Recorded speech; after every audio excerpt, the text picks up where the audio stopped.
Hi guys, I'm Shmee, hello and welcome back to the channel where you join me today for a treat, visiting the Strøjer Collection here in Denmark, home to some fabulous cars. Now I'm spending a fair bit of time in the country at the moment visiting Zenvo, where my TSR-S is in assembly, but the most, I think, famous Zenvo ever is right inside, along with plenty more. So come on in to the Strøjer Samlingen here in Denmark. A huge thanks to the owner for making it possible for us to come and have a look today, where we have everything from a matching set of Bugattis to the Zenvo, the Koenigsegg, the Ferraris, race cars, all sorts of different cars, royal family cars, and so much to explore. So let's go for a walk around a few different rooms. Here, the Ferraris, the Astons, the Jaguars. There's a separate area with Porsches, and go and have a look at this wonderful gallery display of cars, the Strøjer Collection.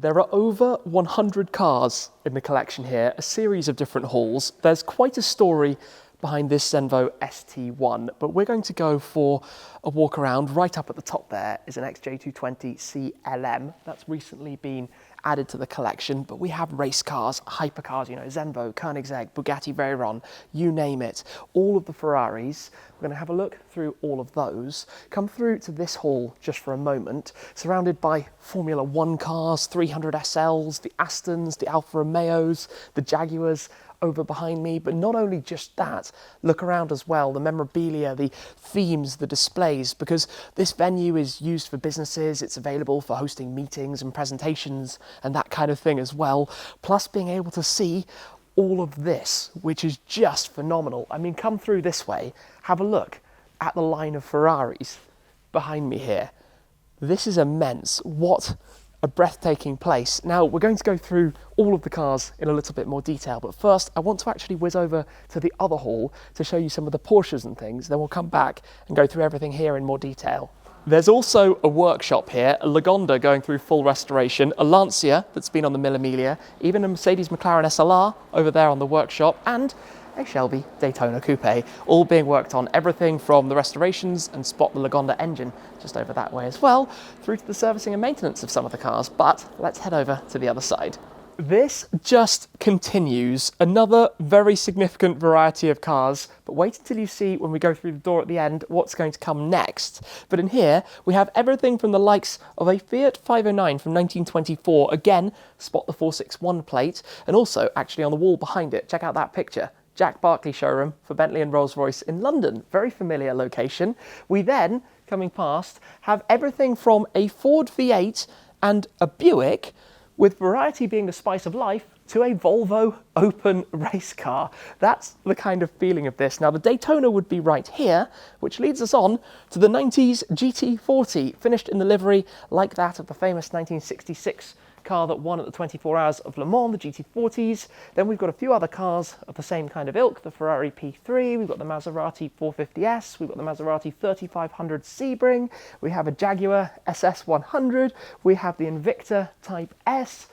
You see where this is going. Before we get even larger and more luxurious, we have a run of Rolls-Royces from the 1930s and 1920s. So that's the 1937 Phantom 3 Sedanka de Ville. We've got a 1933 Phantom 2 Continental Ullund. We've got a 1931 Phantom 2 Continental. And then lastly here, we've got the 1924 Rolls-Royce 20, before we have the Humber Super Snipe from 1937.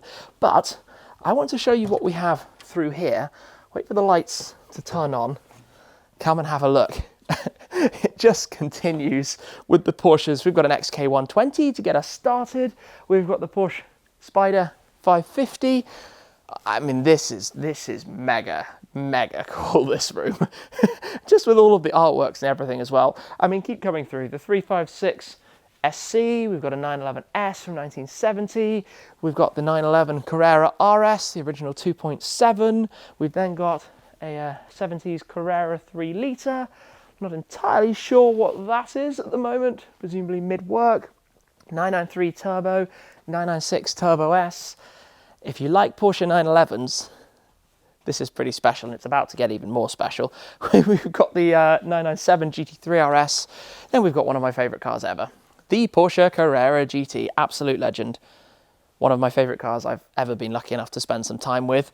We then have a Porsche 911R, one of the 991 of those that they made, the distinctive livery over the top. We've got a 911 GT3 Cup. We've got a car that was actually made for a race here based on a 911, but like the GT1.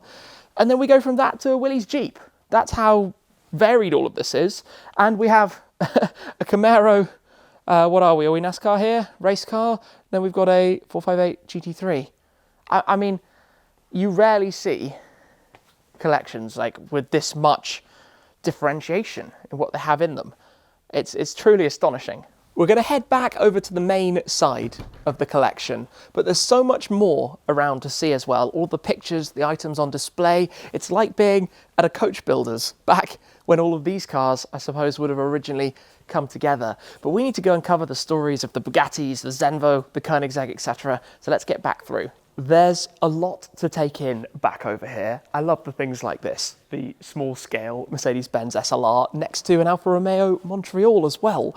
But we need to talk about this Zenvo, another customer Zenvo out there. Of course, this is quite an early car. It's actually chassis number 5, most famous, as you might be able to recognize, because this is the one that was on Top Gear. Yes, this is the one from back then. It's here in the collection. It's privately owned. Obviously, the ST1 came before the TSR-S. Talked a little bit about them in the past, the S and the T standing for supercharged and turbocharged. Both types of charging on the one engine, quite different to the TSR-S, which has been a bit of an evolution, but obviously quite cool for me to actually see that car, given the stories and I suppose the famous nature of it.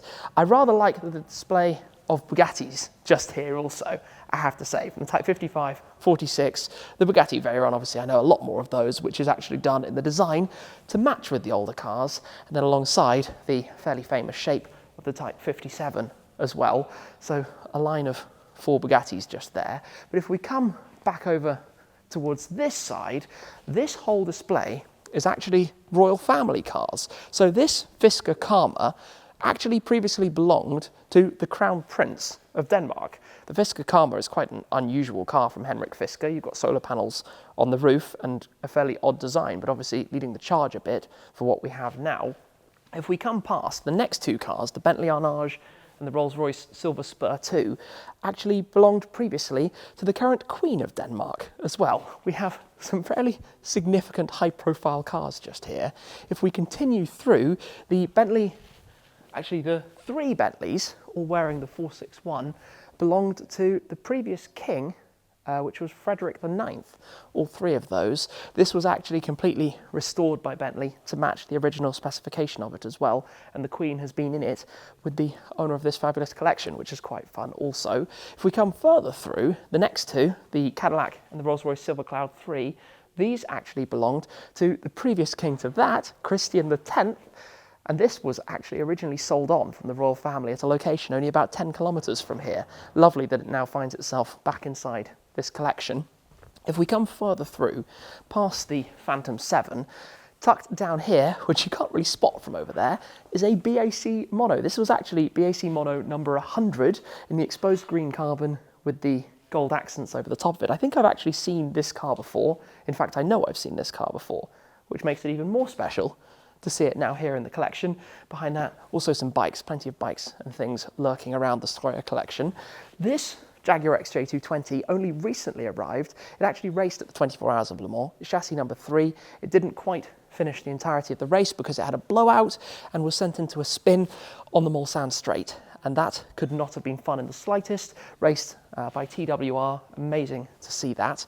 We've then got a run of Lamborghinis as well. We have the Lamborghini Countach, alongside we have a pair of Diablos, so a few different specifications and things. I love this Murcielago Roadster. In the Verde Ithaca, I've always been a big fan of a Verde Ithaca Lamborghini LP640 that we have here with the matching green interior. And then next to that is actually a really rare Aventador. This is an Aventador LP700-4, but it's actually the Miura edition. They only made 50 of them for the 50th anniversary of the Miura. Bit of a celebration of that with the accents. So you can see the gold trim around, it has around the exterior of the bodywork, and also for the wheels and some of the other details. Another Lambo, Aventador SV Roadster, one of only 500 they made in the satin green military style paint on that. And then we've got some lovely Ferraris, some lovely classic Ferraris of different natures, TDF, I mean, just keep coming past. Actually, before we come to the Ferraris, let's touch on what we've got just here. Aston Martin DBR9, this is pretty famous period for Aston Martin racing. Obviously the GT1 series, racing at Le Mans and the like. This Koenigsegg, we need to talk about this Koenigsegg. CC8S, one of only 6 CC8Ss, the first Koenigsegg model. Like the Zenvo, it's also chassis number 5, by the way, but this is the only one of the 6 that hasn't been back to the factory to be upgraded. So that is as original as you can get of an original Koenigsegg. That's kind of where it all began, really. So that is a very, very special example. Next to the BMW M1 URD, I have to be honest, I'm not overly familiar with that car. Looks like Le Mans prototype style, something a little bit crazy. So let's continue to the Ferraris. I mean, 250 SWB, 250 California Spider, 212 Testarossa, 250 GTO. I mean, that's a pretty insane display of Ferrari models, some based on different chassis and things, but just looking totally, totally spectacular, to be completely honest.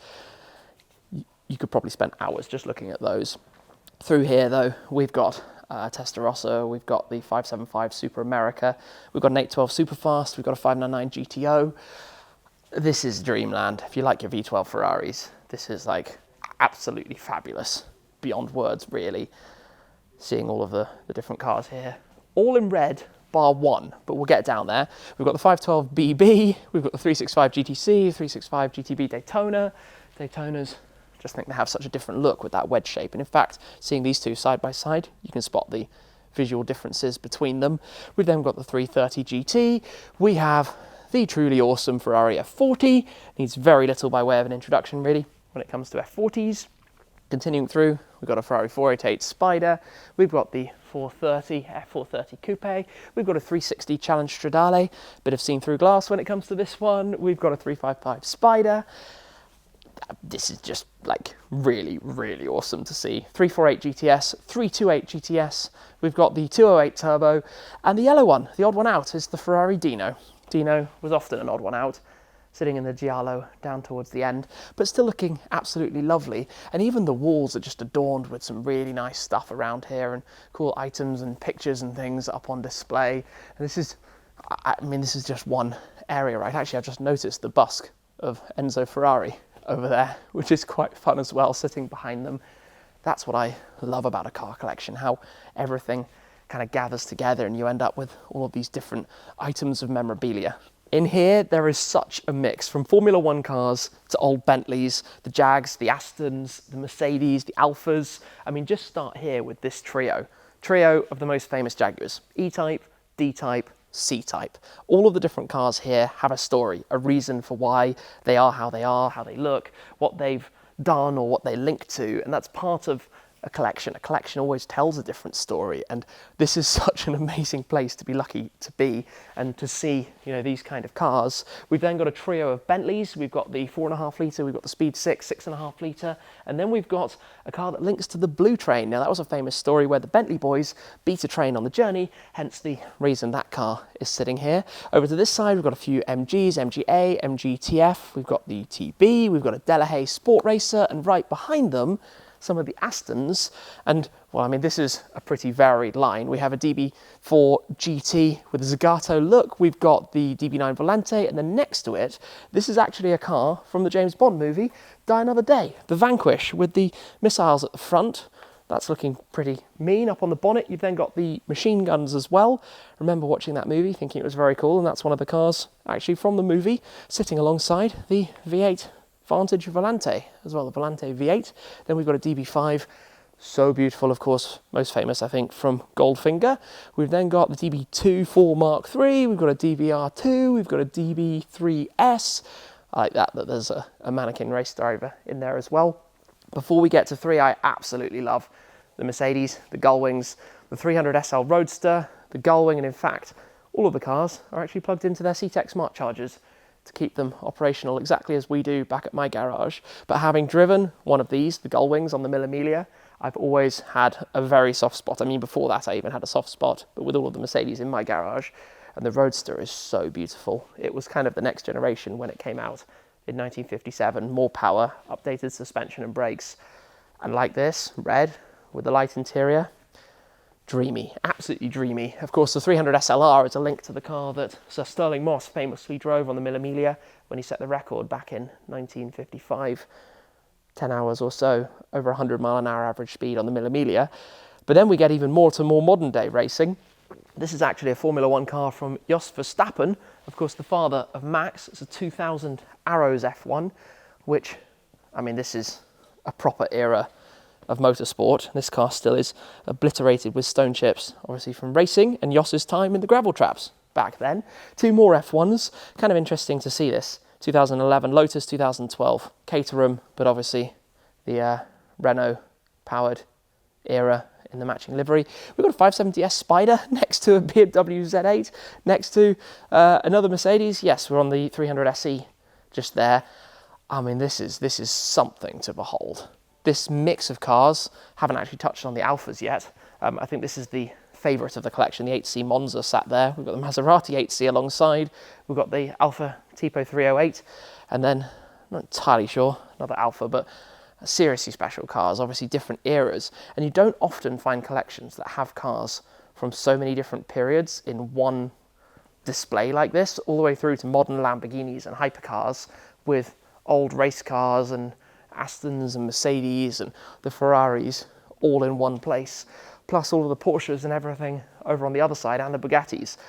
My head is scratched trying to take it all in. There's so much to it. And this venue, as I said, is also used for conferences and meetings. You've got the meeting rooms and possibility to host meals and things here, which is even more special. Plus, having been here and now seen that particular legendary Zenvo, what a fantastic place. So I can't say thank you enough to Mr. Strojer and to the team here and to the team at Zenvo for the introduction, because it's been absolutely amazing to come and visit.